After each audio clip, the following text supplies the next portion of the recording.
আপনাদের সকলকে ওয়েলকাম জানাই। আজকে আমরা নবদ্বীপের জলের মন্দিরে যাব। আপনারা নবদ্বীপের জলের মন্দিরে অনেকেই গিয়েছেন, আপনারা যারা নবদ্বীপে থাকেন। কিন্তু বাইরে যারা থাকেন, আপনারা নবদ্বীপে এসেছেন, হয়তো ভগবানকে দর্শন করেছেন, মহাপ্রভু বাড়িতে গেছেন, জগন্নাথ বাড়ি গেছেন, নবদ্বীপের নিমাই জন্মস্থানে গেছেন। কিন্তু এমনটা হতে পারে আপনারা নবদ্বীপের জলের মন্দির মিস করে গেছেন। নবদ্বীপের জলের মন্দির একটা অপরূপ সুন্দর একটা দৃশ্য আপনাদের সামনে তুলে ধরে, যেটা যদি আপনারা না দেখেন আপনারা মিস করবেন। তো নবদ্বীপে আসলে অবশ্যই এই জলের মন্দিরে আসবেন, কারণ এখানে তিনটে এমন কারণ রয়েছে যার জন্য এই জলের মন্দির সবাই দেখতে আসে। বিকেলবেলায় লোকাল নবদ্বীপের বিভিন্ন লোকজন তারা তো আসেই, আর বাইরে থেকে যারা আসে তাদেরকে টোটোওয়ালারাই নিয়ে চলে আসে। তারা বলে নবদ্বীপে আছে একটা মন্দির, জলের মন্দির, এবং নবদ্বীপের মেন নবদ্বীপ থেকে এটা একটুখানি দূরে, যার জন্য টোটোওয়ালারা টোটো ভাড়াও একটু বেশিই নেয়। তিনটে কারণের মধ্যে একটি কারণ হচ্ছে এই যে জল, চারিদিকে জলের মাঝখানে মন্দিরটা। এই জিনিসটা তো আমরা আমাদের পাড়ার মন্দিরে দেখতে পাই না, বা বাড়ির মন্দিরেও দেখতে পাই না।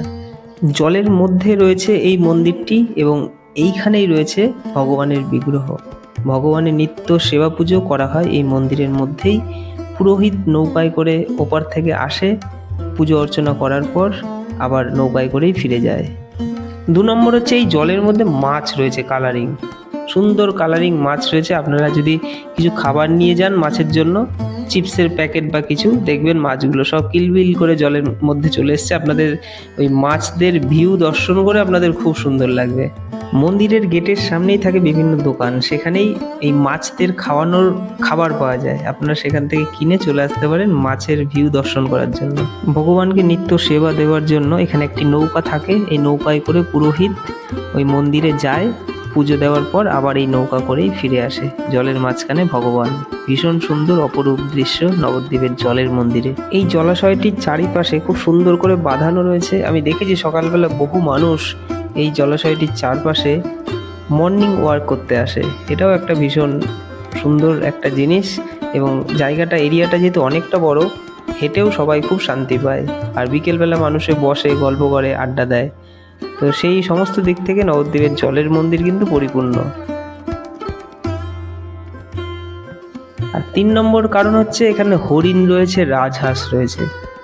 এই হরিণ, মাছ, রাজহাঁস, এই পশু পাখিদের দর্শন করার জন্য সকাল সন্ধ্যা নবদ্বীপের জলের মন্দিরে মানুষের ভিড় ঢল নামে। সবাই আসে হরিণ দেখতে। মানে এই হরিণ তো নবদ্বীপের আর কোথাও দেখা যায় না, নবদ্বীপ কেন, কাছে পিঠে কোথাও দেখা যায় না হরিণ। তো এখানে এত বড় একটা এরিয়া নেট দিয়ে কভার করে মাঝখানে এতগুলো হরিণ, এবং হরিণদেরকে খুব কাছ থেকে দর্শন করা যায়। মানে আপনাকে সুন্দরবনেও যেতে হবে না, চিড়িয়াখানাতেও যেতে হবে না, নবদ্বীপেই রয়েছে মন্দিরের মধ্যে হরিণ। কি সুন্দর অপরূপ দৃশ্য। আর আপনি গেটের সামনে যে হরিণের খাবার বিক্রি হয়, সেই খাবার যদি আপনি নিয়ে আসেন, তাহলে তো হরিণকে আপনি একদম হাতের নাগালেই পাবেন। এই জলের মন্দিরে না আসলে বোধহয় আমি হরিণকে এত সামনে থেকে দর্শন করতে পারতাম না। হরিণদের অপরূপ সৌন্দর্য, ওদের বড় বড় শিং, বড় বড় চোখ, নাক, এই সমস্ত কিছু একদম সামনে থেকে দেখা যায় নবদ্বীপের জলের মন্দিরে।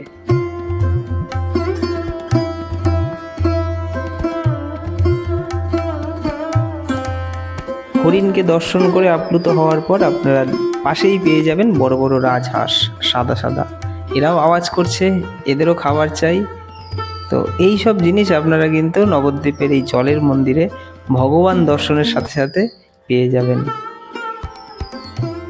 আপনাদের অনেকেই মনে হবে যে মন্দিরে আমরা মাছ দেখতে পাচ্ছি, রাজহাঁস, হরিণ, কোনো প্রবেশ মূল্য লাগে?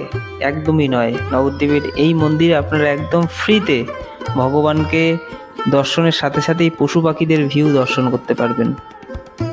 জলের মন্দিরের এই মন্দির এরিয়াটাও কিন্তু বিরাট বড়।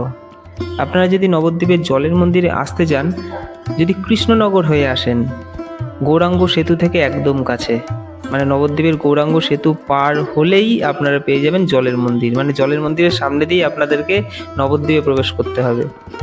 আর যদি আপনারা ট্রেনে করে আসেন কাটোয়া থেকে বা হাওড়া থেকে, সেক্ষেত্রে আপনারা নবদ্বীপ ধামে নামবেন, কখনোই বিষ্ণুপ্রিয়া স্টেশনে নামবেন না, কারণ নবদ্বীপ ধাম স্টেশন থেকে জলের মন্দির অনেক কাছে। আজকের ব্লগে এইটুকুই। আপনাদের কেমন লাগলো এই ছোট্ট ব্লগটি এবং নবদ্বীপের আর কি কি আপনারা দেখতে চান আপনারা কমেন্ট করবেন। আপনারা কারা কারা নবদ্বীপের এই জলের মন্দিরে এসেছেন সেটা কমেন্ট করে জানাবেন। চ্যানেলে নতুন হলে সাবস্ক্রাইব করবেন, পেজটিকে ফলো করবেন, ভালো লাগলে লাইক করবেন। সবাই ভালো থাকবেন, দেখা হবে নেক্সট ভিডিওতে।